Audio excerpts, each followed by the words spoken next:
Welcome back to Investing Talk Podcast. Today we're looking at poised technologies. This is one of the most volatile but potentially transformative stocks in the AI supply chain. Yeah, It really is. The big question is, with all the huge market excitement swirling around it, is it actually a good time to buy now? We definitely want to hear from you on this one. Subscribe, like, and comment to support the show.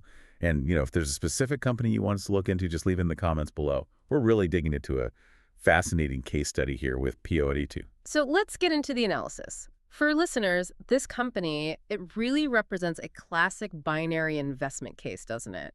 You've got this potentially explosive upside exposure to AI, Right. set against a fundamental history of, well, extreme execution risk. It's a genuine puzzle to wrap your head around. Okay, so that puzzle starts in advanced photonics. We break that down a bit for those maybe not familiar. POET operates right at the cutting edge. They're creating these optical engines. Think of them as the plumbing for next-gen AI and data center hardware. Exactly. And if you believe the massive spending on AI infrastructure is going to continue, and honestly, who doesn't right now, then this is a key component supplier. Or potentially a key supplier. Potentially, yeah. That's the key word. And the numbers backing up that sector growth belief are, well, they're staggering. The research we looked at forecasts that the total addressable market for optical transceivers, that's the stuff PO8 makes, specifically in AI networks, it's expected to double. Easily double. Oh, double. Wow. Yeah, hitting something like $10 billion by 2026. This isn't just incremental growth, it's a market being completely redefined by AI. Okay, but what's critical for investors isn't just that they're in the right market, is that they claim to have the right architecture. They aren't just building the same old photonic stuff. Their whole investment thesis hangs on their proprietary tech.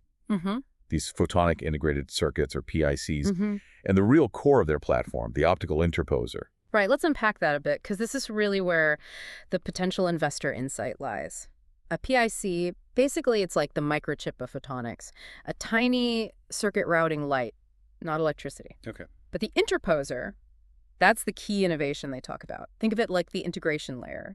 So instead of painstakingly assembling all these little separate bits, the laser, the modulator, the detector, with tiny wires and lots of manual work. Which sounds expensive and slow. Exactly. The interposer lets them essentially print the entire optical circuit onto a single chip using semiconductor processes. Ah, okay.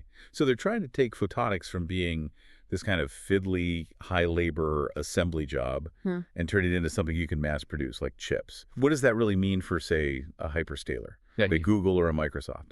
Well, it means efficiency, definitely cost reduction, but maybe most crucially it means density. As AI models demand faster training, faster inference, you need to shove massive amounts of data around in a tiny space with minimal energy loss. Right. Power and space are huge constraints. Precisely. So the interposer platform, potentially, delivers that efficient, scalable AI network infrastructure. It could give them a really significant cost and performance edge over the old ways of doing things. Okay, so that's the blue sky. That's the potential $10 billion story everyone's excited about.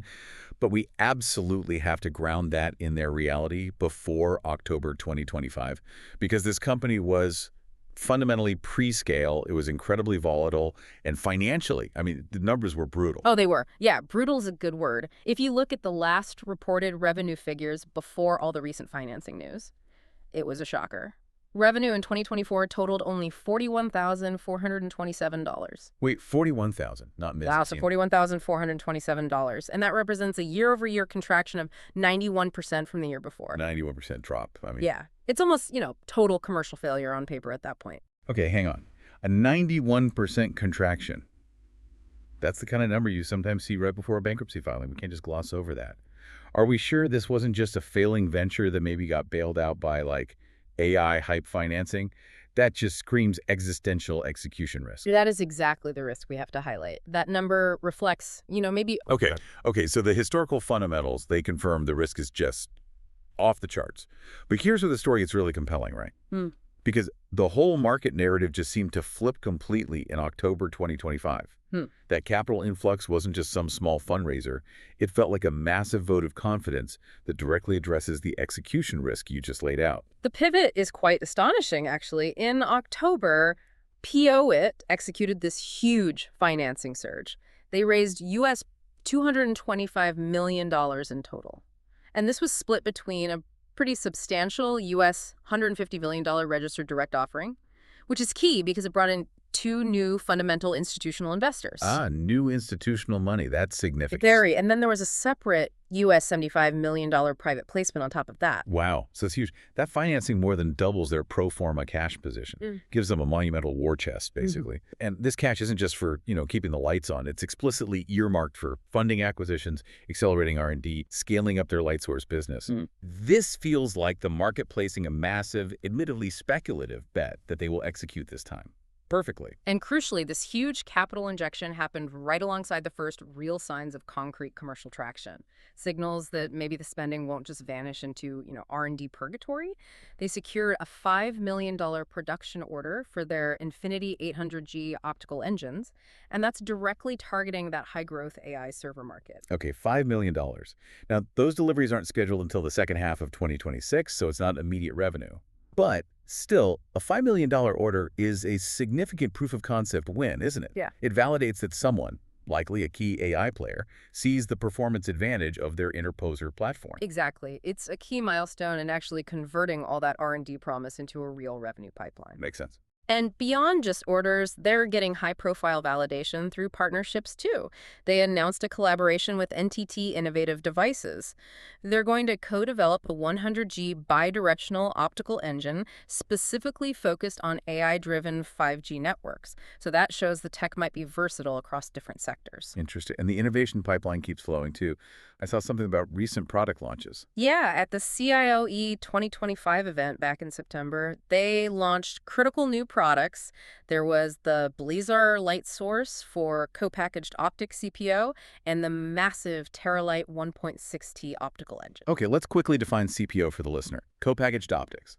That's where the optics get integrated right next to the main processing chip inside the same package, right? That's it, instead of being like a separate plug-in module on the side. And why is that important? Well, for hyperscalers building these massive AI clusters, CPO is seen as superior because it dramatically cuts down the distance light has to travel, boosts speed, boosts efficiency, lowers power. Got it. And a Teralight 1.6T engine? That sounds fast. It is 1.6 terabits per second. That's the kind of speed people are talking about for the next generation of AI clusters. It actually makes the current 800G already start to look, well, dated. Shows that they're aiming ahead. So the company is innovating at the absolute bleeding edge. They suddenly have serious institutional backing, and they have the first clear commercial wins. This whole narrative shift, it explains exactly why the technical signals on the chart look so aggressive now, completely defying those terrible historical revenue figures. It really is hard to reconcile that 91% contraction with the current stock chart. It's night and day. So let's talk technicals. The recent price, as of October 27th, trading around $8.23. Critically, it's trading well above its long-term moving averages. Okay. The 50-day simple moving average, that's sitting down at $6.16, and the 200-day SMA is much lower, down at $5.03. Right, so that's a sustained, powerful uptrend. That big spread between the 50-day and 200-day averages, that signals this positive momentum isn't just a quick blip, doesn't it? Suggests institutional money is accumulating the stock. It certainly looks that way. But volatility is high. Oh, yes. Sitting at 18.74% per month. This is definitely not some slow-moving utility stock you buy and forget about. No, absolutely not. It's a high-stakes growth story.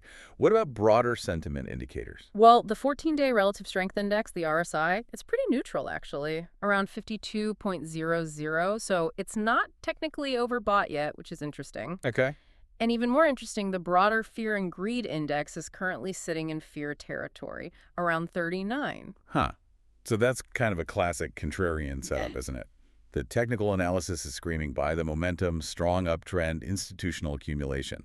But the general market mood is still hesitant, maybe remembering those past fundamentals. Exactly. It suggests this recent upward move might be driven more by specific informed institutional buyers rather than just broad retail euphoria chasing the stock. Okay. So for an investor considering taking a position now, what are the confirmed near-term events we absolutely must watch? The immediate transparency check is the Q3 2025 earnings report that's scheduled for November 13th, 2025. So very soon. Right, that date is absolutely critical. And attention won't really be on the historical revenue, right? Oh. We already know that's poor. It's got to be about management commentary. Precisely.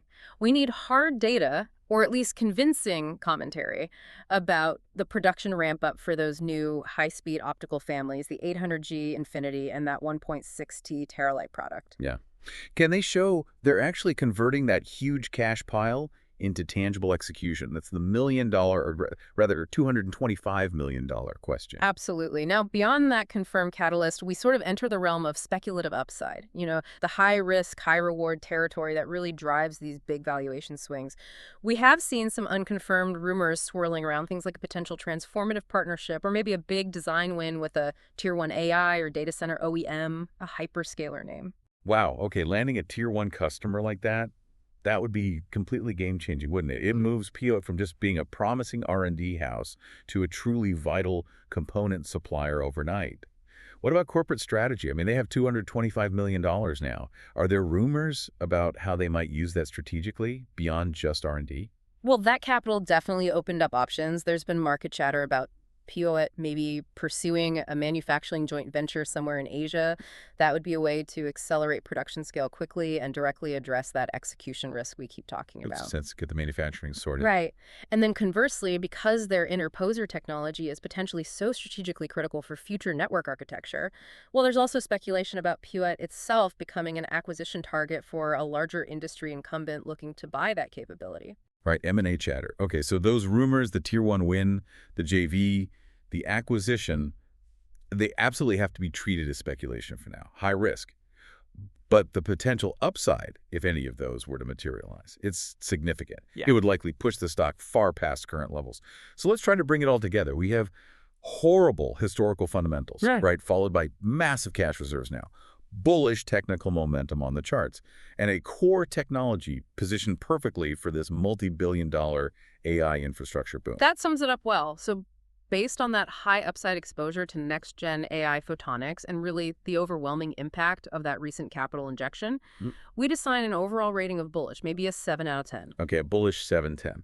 And this is absolutely not suitable for conservative investors looking for stability. The risk profile, anchored entirely in their ability to execute the spending plan and ramp production, is enormous. Right, so the question is, who should own this stock right now, if anyone? It seems best suited for maybe two distinct groups. First, you've got your short-term tactical traders.